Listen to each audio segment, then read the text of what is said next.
My neighbor smiled sweetly while telling me I had 30 days to get out of the house I legally owned. 15 years later, her own lies got her slapped with a $350,000 bill she'll never recover from. Here's how her greed destroyed her. Before I go any further, drop a comment right now and tell me where are you watching from? The house wasn't much when we first saw it online. A foreclosed lakeside cottage about 40 minutes from the city, sitting on what looked like a decent chunk of property near one of those recreational lakes where people spend their summer weekends. My wife and I had been flipping houses for about 6 years at that point, fixing up distressed properties and selling them for profit. But this one felt different. We weren't looking for another flip. We were looking for home. The listing didn't have a price, which usually meant one of two things. Either it was so expensive they wanted serious buyers only, or it was such a disaster they didn't want to scare people off before they saw the potential. We figured it wouldn't hurt to drive by and take a look. The worst that could happen was we'd waste an afternoon. What we didn't know was that this decision would consume the next 15 years of our lives. When we pulled into the driveway that first time, we found a man in his late 60s working in the front yard. He was covered in sawdust, wearing paint-stained jeans and a faded baseball cap. The smell of fresh-cut lumber hung in the air. Through the open front door, we could hear the whine of a power saw. He looked up as we approached, wiped his hands on a rag, and introduced himself as Frank. Frank was what you'd call a hobbyist house flipper. He'd retired from some corporate job years ago and discovered he couldn't stand sitting still. So he bought distressed properties at auction, fixed them up himself, and lived off the profit from the previous sale while he worked on the next one. He had a simple system that kept him busy and active. The house we were looking at was his current project. He invited us inside, and I'll be honest, my first thought was to turn around and leave. The place was a wreck. Holes punched through the drywall in almost every room. The living room floor had collapsed in one corner, exposing the crawlspace below.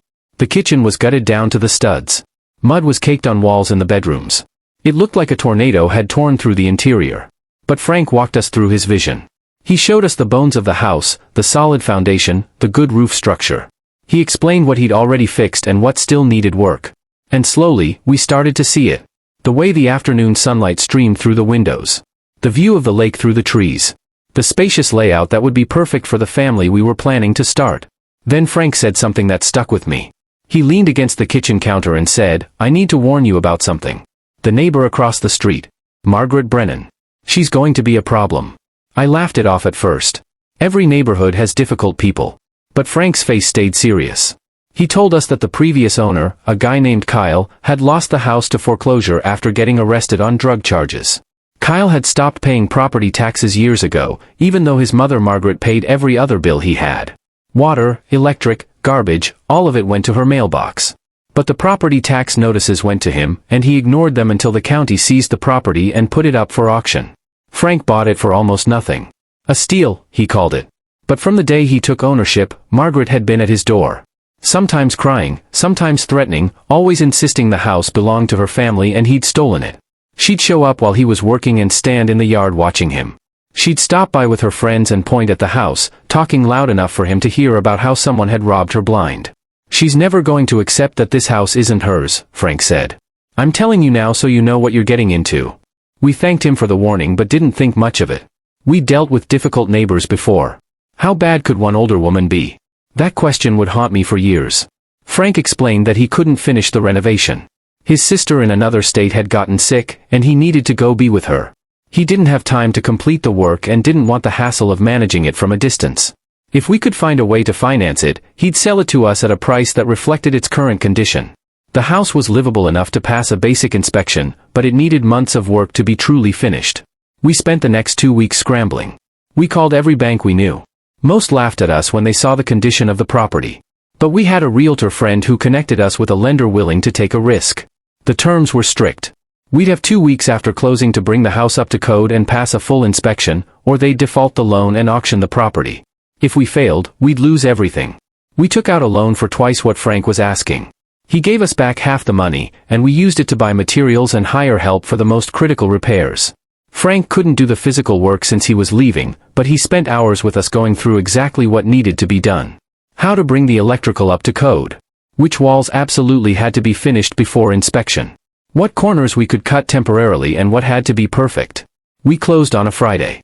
By Saturday morning, we had 3 friends with construction experience standing in that gutted kitchen, and we went to work.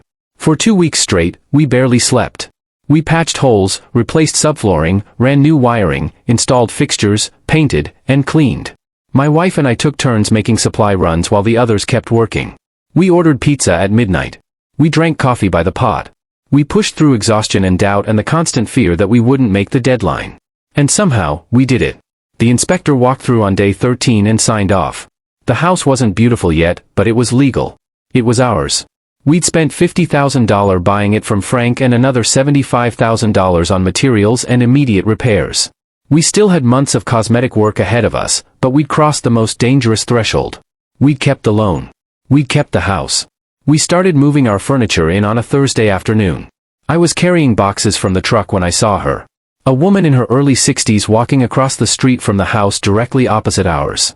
She was well-dressed, hair perfectly styled, wearing expensive-looking jewelry. She had a warm smile on her face as she approached. "Welcome to the neighborhood," she said. "I'm Margaret Brennan." At first, she seemed lovely. She complimented the work we'd done on the house. She said how nice it was to see the property looking cared for again.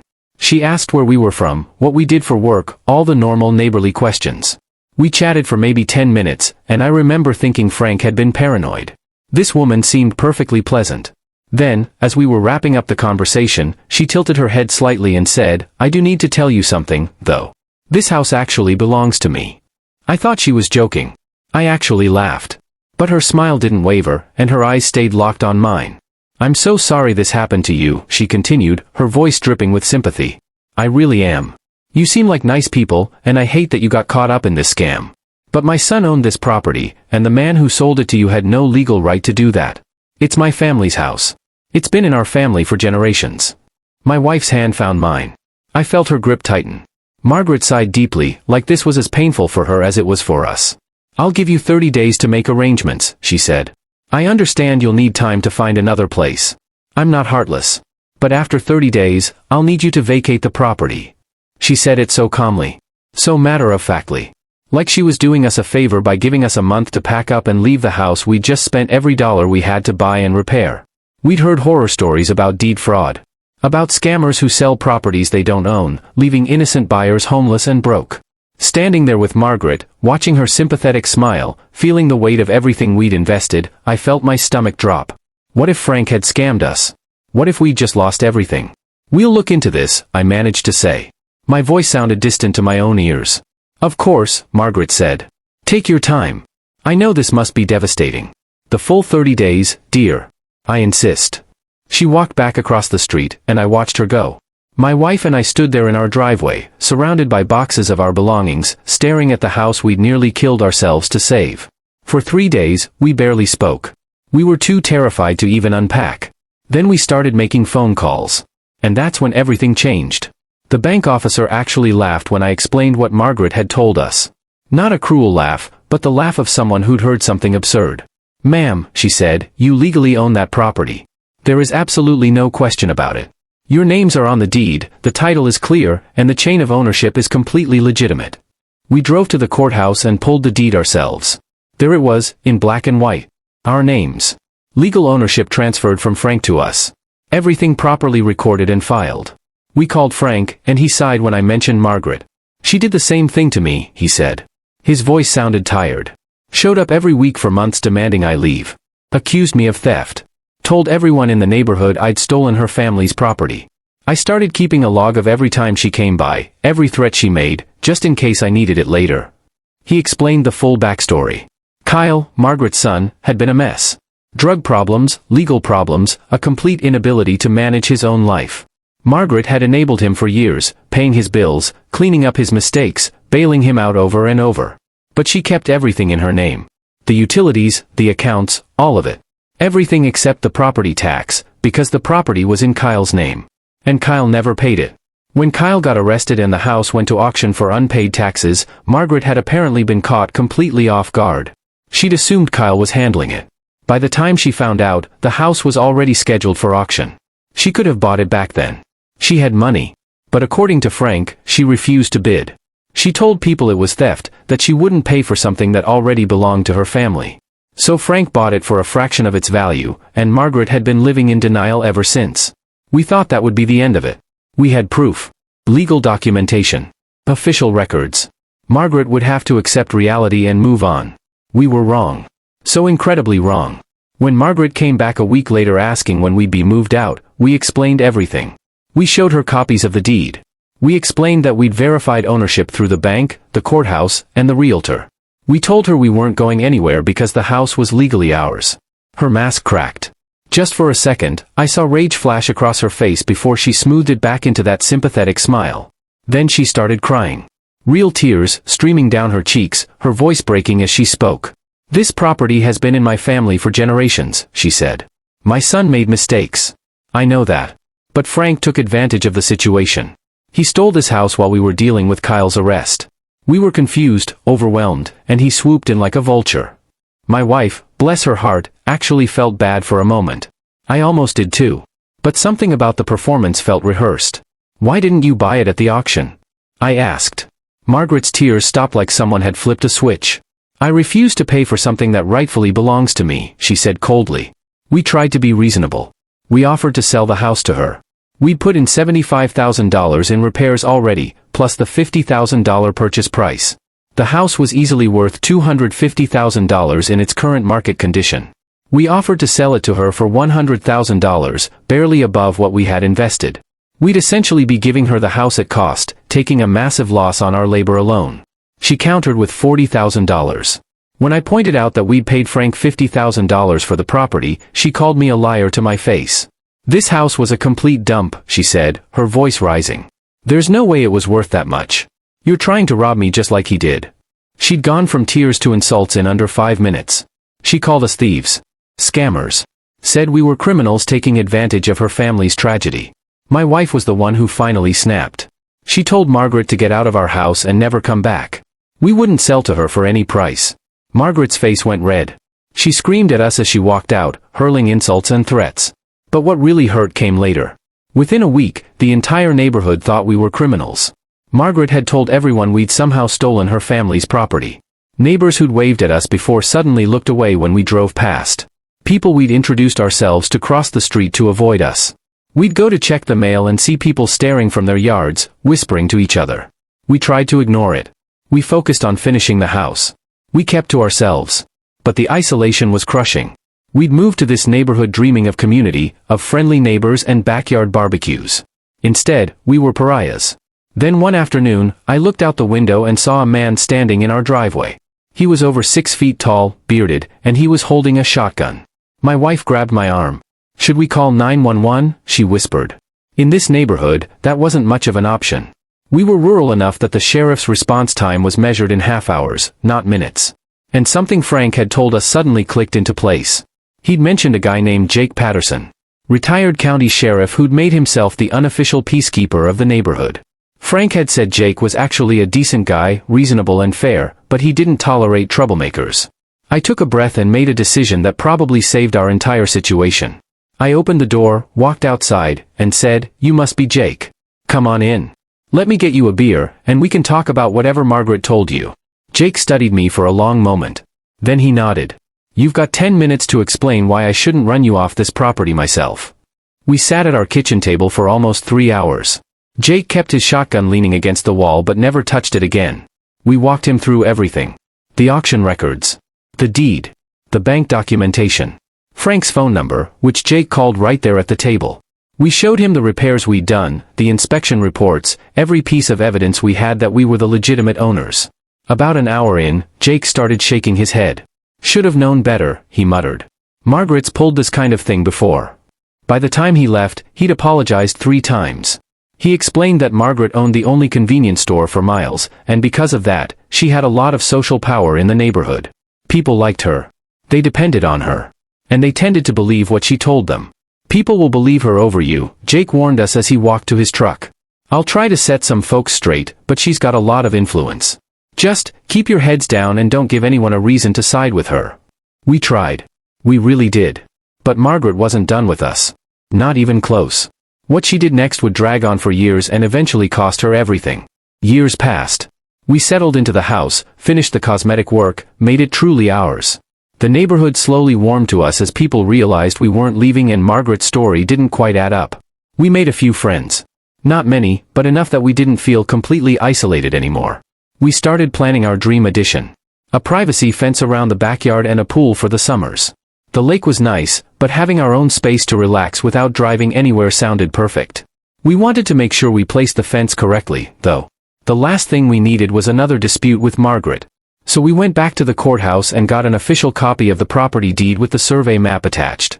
We brought it home, spread it out on the dining room table, and started measuring distances to figure out exactly where our property line was. That's when we saw it. The property line didn't run where we thought it did. There was a section of land, maybe a third of an acre, that we'd assumed belonged to Margaret. It was on the other side of a line of trees that cut through our lot. Natural boundary, right? Wrong. According to the official survey, that land was ours. All of it. And Margaret had a garden shed on it. She had tomato plants and vegetables growing there. She'd been treating it as her property for years. We'd been trespassed on, and we hadn't even known it. My wife looked at me. What do we do? Honestly, we didn't care that much about that particular section of land. It was awkward to access from our side, and we'd lived this long without it. But the principle bothered us. Margaret had spent years claiming we'd stolen her property, and all along she'd been squatting on ours. We decided to be reasonable. Again. We walked over to Margaret's house and showed her the survey map. We explained that the section she was using actually belonged to us according to the deed. We offered to sell it to her for a fair price, or we could trade it for a more useful section on her side of the boundary that would give us better yard access. Margaret looked at the map for exactly 2 seconds before throwing it back at us. That's impossible, she said. My property has always ended at those trees. Always. This map is wrong. It's the official county survey, I explained. The same one used when we bought the house. Then the county is wrong. I'm not paying you a cent for land that already belongs to me. And I'm certainly not trading you anything. She glared at us. You're thieves. You've already stolen one house from me, and now you want more. She slammed the door in our faces. That's when I hired a real estate attorney. And that's when things got interesting. Because my attorney didn't just look at the current deed. He pulled the entire chain of title going back 50 years. And buried in that history, he found something Margaret probably hoped no one would ever discover. The day before Kyle's house went to auction, Margaret had attempted to file a quitclaim deed transferring the property from Kyle's name to hers. It would have given her ownership just in time to stop the foreclosure. But the document was rejected by the county clerk. Improper notarization. The signature didn't match Kyle's on file. The whole thing reeked of fraud. My attorney looked up from the paperwork with wide eyes. She tried to forge a deed transfer, he said. She knew the house was going to auction, and she tried to steal it from her own son. Margaret had known all along that she didn't own the property. Every tear, every sob story, every accusation she'd hurled at us and Frank, she'd known the entire time that she had no legal claim. She wasn't delusional. She was a liar. I hired a private investigator to document everything. I needed proof of the harassment, the constant surveillance, all of it. The PI came back with 47 photographs. Margaret watching our house from her window at various times of day and night. Some of the photos were time-stamped at 2 in the morning. She was obsessed. We recorded phone calls where she admitted she'd known Kyle wasn't paying the property taxes. We tracked down Kyle's ex-girlfriend, who provided copies of letters he'd sent from prison. In those letters, Kyle had written to his mother, "Just take the house back, Mom. They can't prove anything." Both of them had been scheming from the start. Armed with all this evidence, my attorney filed a counterclaim. We weren't just defending our property line anymore. We were going on offense. We claimed adverse possession on an additional 20 feet of Margaret's property that we'd been maintaining for years, and we demanded a legal survey to establish the true boundaries once and for all. This forced Margaret's hand. She couldn't just ignore it. She had to respond. And her response was to hire her own surveyor. I posted about it on the neighborhood Facebook group. Just a simple announcement that we were getting the property professionally surveyed to settle the boundary dispute once and for all. Margaret saw the post within an hour. By the next morning, she'd already hired a surveyor and paid him $8,500 in cash to give her exactly the results she wanted. The survey report arrived by mail about 2 weeks later. Margaret hand-delivered a copy to our door herself, that same sweet smile on her face. "Well," she said, handing me the envelope, "I guess this settles everything. You'll be removing that shed from my property, correct?" I opened the envelope and looked at the survey. It showed the property line exactly where Margaret had always claimed it was. Everything on the other side of the trees belonged to her. The shed, the garden, all of it. But there was a problem. A big one. According to this survey, our property line ran within 18 inches of our house's foundation. Which meant our house had been built illegally. The building codes in the 1960s, when our house was constructed, required at least a 3-foot setback from the property line. If this survey was accurate, our house violated code and always had. I called our contractor and showed him the survey. He looked at it for maybe 30 seconds before he started laughing. "This is fake," he said. "Like, criminally fake. If this property line were real, your house couldn't exist. It would never have passed the original inspection when it was built." We hired our own surveyor. A legitimate one from a state-certified firm with decades of experience. And we asked Jake to be present as an official witness to the entire process. Jake, the retired sheriff, the neighborhood peacekeeper, the man everyone respected. Our surveyor's results showed exactly what we'd expected. The property line ran where the original deed said it did. Margaret's shed and garden were on our land, and our house was well within the proper setbacks. When we showed Jake both surveys side by side, he shook his head slowly. "I'm putting this on the record right now," he said, signing his name to a witness statement. "Margaret paid someone to falsify this survey. I've seen a lot in my years in law enforcement, but this is bold even for her. We had her. We had documentation that she'd committed fraud. We had a witness with credibility.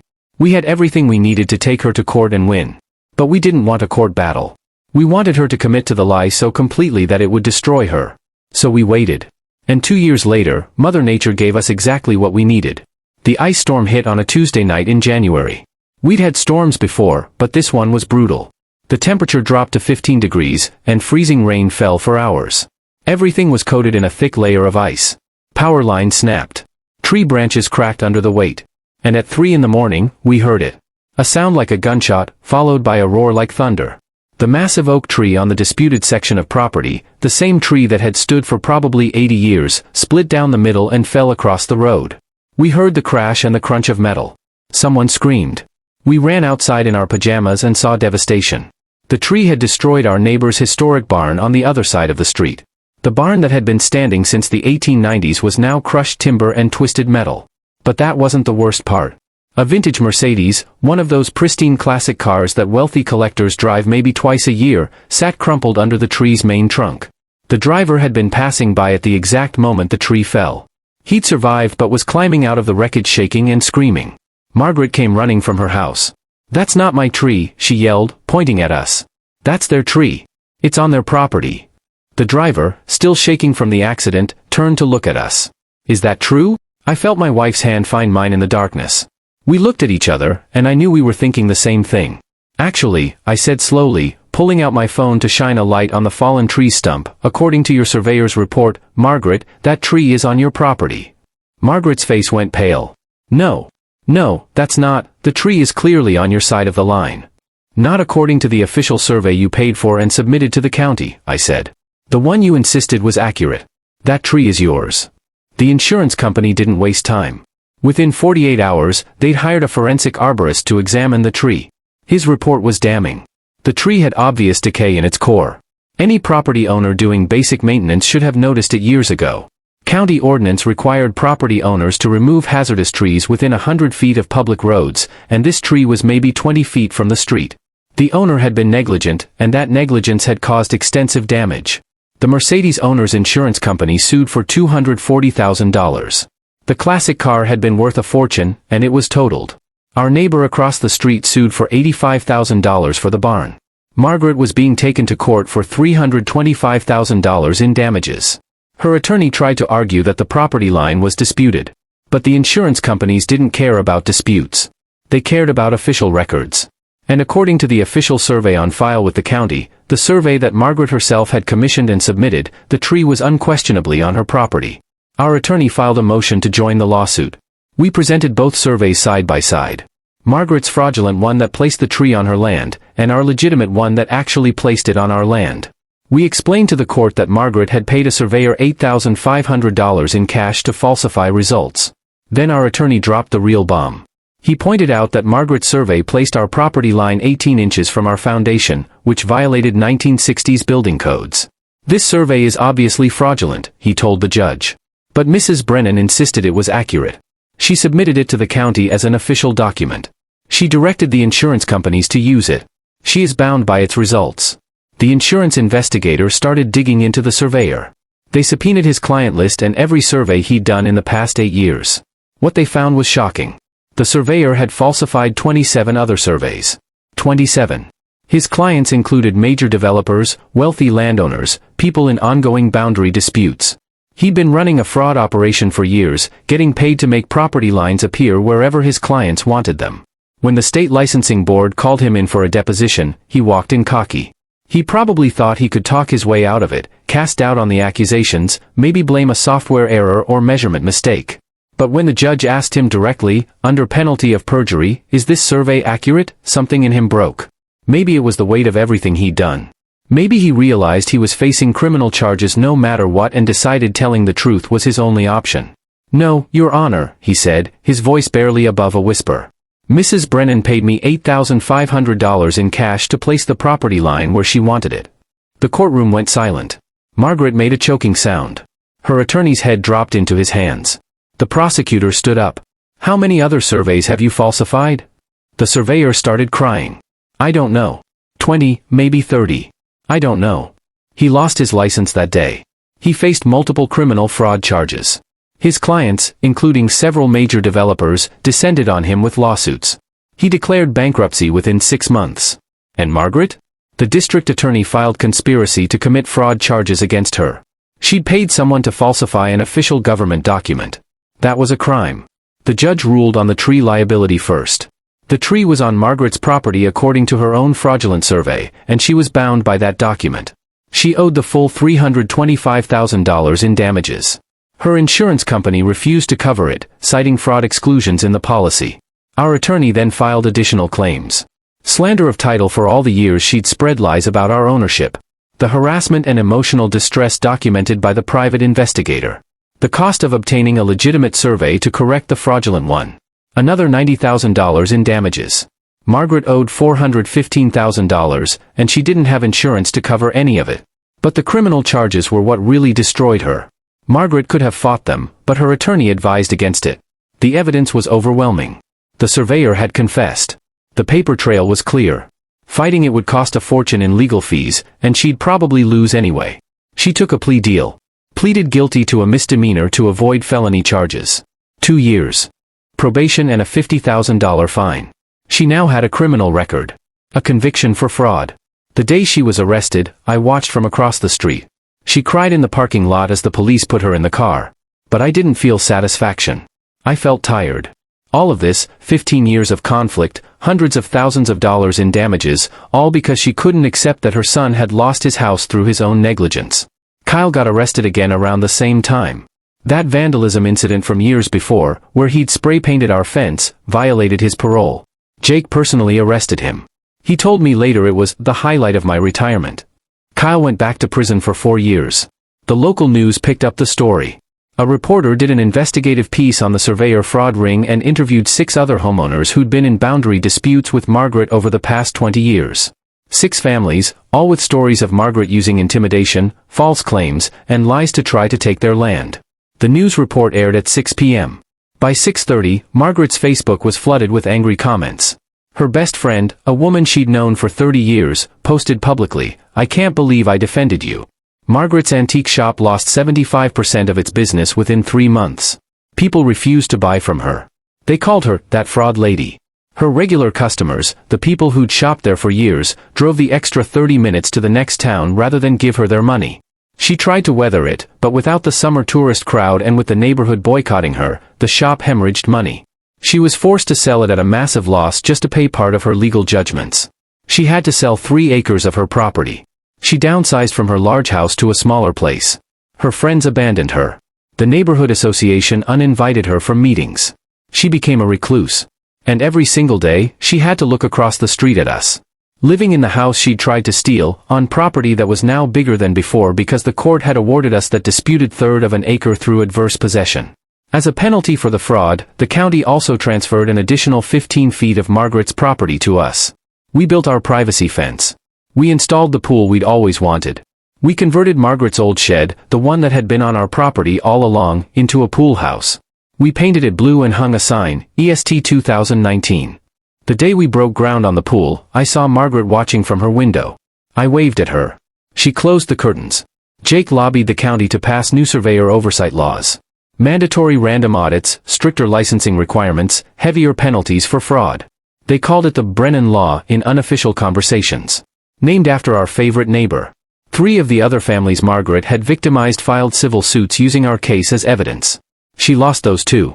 Another $200,000 in judgments she couldn't pay. Margaret's probation officer was Jake's former deputy. He told us once, off the record, that Margaret was miserable and broke. She had nothing left. No business, no reputation, no friends, and barely enough property to live on. 15 years after we bought that house, we decided to sell. We built our memories there, but it was time to move closer to our kids' schools. We listed it for $500,000 and had multiple offers within a week. We accepted one for $510,000. We'd bought it for $50,000, put in $75,000 in immediate repairs, and probably another $50,000 in upgrades over the years. We walked away with a $335,000 profit, not counting the expanded property we'd gained. Best investment we ever made. At the closing, our attorney raised his glass. "You know what the best part is?" he said. "She has to watch you celebrate every single day. She has to see you living well on that land she swore was hers. That's the real victory." He was right. Margaret tried to steal our house with lies. Those same lies cost her $615,000 in legal judgments she'll probably never fully pay. They cost her business, her reputation, her freedom, and her dignity. She became exactly what she'd always accused us of being, a thief. The only difference was, we had proof, and she had nothing. Every summer while we lived there, we'd have barbecues by that pool. We'd swim with our kids, grill burgers, drink cold beers, and enjoy the property that was now twice the size we'd originally bought. And every time Margaret's curtains moved, every time we caught her watching us enjoy the land she'd sworn belonged to her, we remembered something important.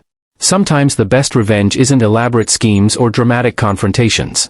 Sometimes it's just living well. Building the life you want on the foundation you've earned. Refusing to let bitter people drag you down to their level. Margaret spent 15 years trying to take something that wasn't hers. She lied, manipulated, committed fraud, and destroyed her own life in the process. And we just kept building. Kept improving. Kept moving forward. If you enjoyed watching karma catch up to Margaret, smash that like button. Subscribe for more stories of entitled people getting exactly what they deserve. And comment below, what would you have done differently? Thanks for watching.